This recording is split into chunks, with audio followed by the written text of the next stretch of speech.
around the Department of Defense. This is your daily news brief. From one day to 1 month, I'm Mark Weeks.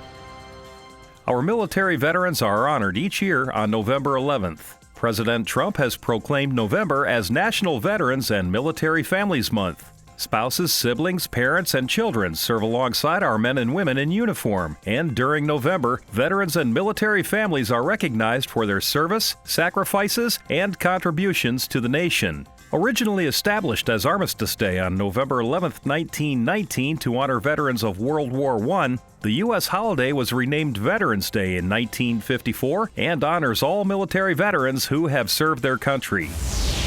The National Defense Strategy is based on a return to great power competition, and Defense Secretary James Mattis says the strategy looks at the threat to the U.S. from 3 different angles. In terms of just power, I think it's clearly Russia that we have to look at and address. In terms of urgency, there's 2. One is the current fight against the violent extremists, but at the same time is the DPRK, the North Korea nuclear and missile programs. In terms of will, clearly it's China.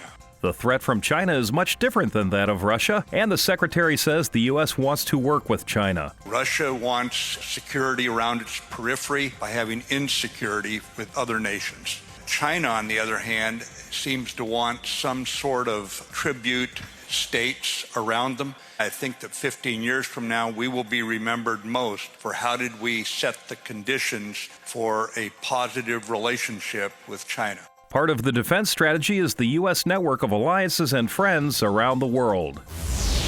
Military service members traveled from the U.S., Okinawa, and Guam to the island of Tinian to assist with recovery efforts after a super typhoon hit the Pacific island. About 2,000 residents were left without power and running water after 180-mile-per-hour winds tore roofs off hundreds of homes and downed trees and utility lines. The U.S. troops are working out of the island's small international airport in support of local civil authorities and the Federal Emergency Management Agency.